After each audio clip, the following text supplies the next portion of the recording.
guys, it's T from Get Lost. I'm in my car. I'm about to start driving to go to the place where I work out with my uncle. Today is the 21st of January 2015, and it's kind of a momentous kind of day for me. Oh, and I'm sorry about the air conditioner sound if you can hear it. It is hot. It's all get out in Florida right now, so I'm blasting the air. Yeah, but like I was saying, today is kind of a momentous day for me. This time last year, I was leaving a mental health hospital. I was in there after trying to commit suicide, and I was there for like 5 days, and they let me go home because I was basically telling them what they wanted to hear so I could leave. I still wasn't totally okay, but I really didn't want to be in there. I had failed my suicide attempt, obviously, and I was actually very upset about that at the time. Even though now I don't feel that way at all. It's kind of like, I don't know, I just wasn't myself. I was very depressed, and obviously I was suicidal. So, my attitude was much different. I wasn't being who I really am. I don't even think of the time as being something that happened to me. It's kind of like I was watching stuff happen to someone else, basically. So, yeah, at that time I was very upset, and I was even upset at the person who helped to save me, which I feel so bad about being upset with them, and I feel so grateful towards them now, because if it wasn't for them, I definitely would not be here. So, like, I owe so much to her. She's my friend, and she lives in Virginia, I think. Actually, I met her online the year before last, in September, and we became friends, and although we haven't met yet, she saved my life. So what better friend can you have than a friend that'll save your life? But anyways, I was upset with her, and I was upset with my family for making me stay alive when I felt like I did not want to be here, and they were telling me I was selfish, and that trying to do that was selfish. And at the time I was thinking, no, I'm not the selfish one. You guys are the selfish ones. You want me to live life miserably so that you don't feel bad about me not being here. You want me to stay here for your own comfort. You're not thinking about me and how I'm feeling. So I was very pessimistic, and a lot of my pessimism has been around for like the past 10 years. 10 years ago is when I started having really bad depression like this, and it's been really difficult. It started when my brother got sick. He had a seizure when he was in a juvenile detention center when I was 12 years old, in middle school, in 6th grade, and since then he has been needing 24-hour care. And I don't know, since that time, that's when it started. I didn't have depression. I was really normal, and then after that it just went downhill. A lot of things happened. Around that time when that happened, there was a lot of family around, you know, at my house, and trying to help out, and my aunt was there, and her husband was there, and they would watch me and watch my brother and take care of us, sometimes on like the weekends and stuff. And during that time,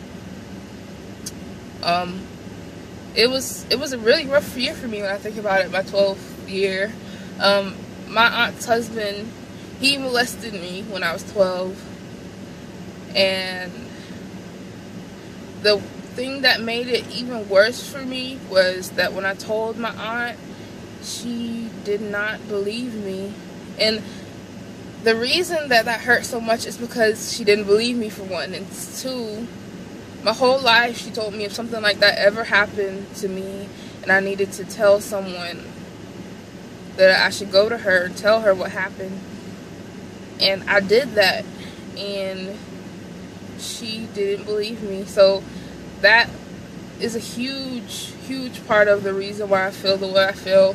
I mean, like why I have depression and why I have anxiety and why it's really hard for me to trust people, because even my own family I couldn't trust. And this man who was my aunt's husband, she's now divorced from him, not because of what happened to me, but because of her own reasons. But he was in our lives. My brother and I, he's known us since he's known my family before we were even born. So it was really hard because we trusted him, and still to this day there's been nothing done about it. And I think that's a huge problem, like especially in my community, in the black community. When things like that happen, we kind of just brush it over, and like it's like we don't want confrontation for that kind of thing. And I don't think it does any good, and it doesn't do justice for the kids who suffer from that. It just happened where our family the family knows what happened, and they were warned to not let their kids be around him and whatnot. And so I don't know, it's just, I don't think that's the way it should have been handled. It's one of the reasons I'm scared of having kids, because if something like that happens, my response is not going to be passive like that, and I'll probably end up in jail if something like that ever happened to my child, because I know what I've been going through for the past 10 years now.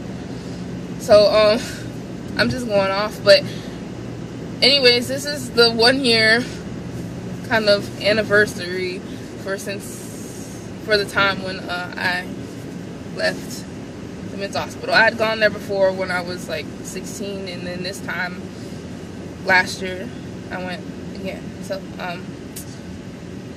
yeah, basically that's what this is about. I'm kind of in a whole different mindset this year, and it's crazy because when I went to that hospital, when I attempted to commit suicide, I was thinking that this is it. There's nothing I can do in life. I'm never going to be anything. I'm nothing. I have no purpose at all. I'm nothing but a burden to my family. I'm just here using their resources, making money have to be spent, and just causing trouble because I'm depressed all the time. And I can't even smile for them anymore. At that time, I couldn't force myself to be happy like I was doing, like forcing myself to seem happy at least. I couldn't do it anymore. So I felt like there was nothing for me, and that was it.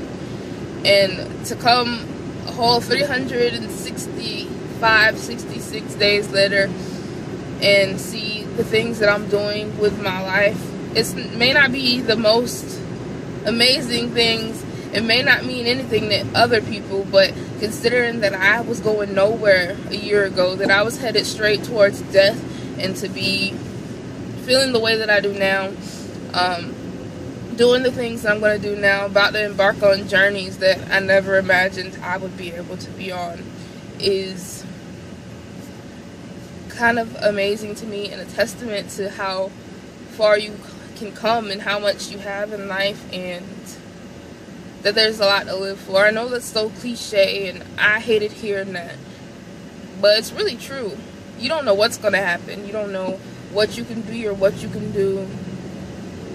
So I'm just so thankful that I have the chance to be alive. Because when I think about the fact that I could be dead right now and have missed out on all the things that I have done in this past year, all the times I've laughed and smiled and felt loved and, you know, just been happy, it really makes me sad to think that I could be gone by choice, you know. So I don't know, I'm just in a whole different mind frame this year. I'm moving out of my mom's and brother's apartment next month on the 16th.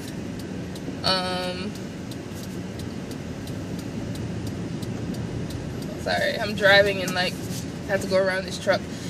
Anyways, I'm moving out. I'm gonna be 45 minutes to an hour away from home, well, from where my mom lives, and I don't know, I just never thought I'd be doing that, and I'm finally getting my health in order and putting myself first when it comes to my health. I'm trying to lose weight for myself, and I'm overall just learning to love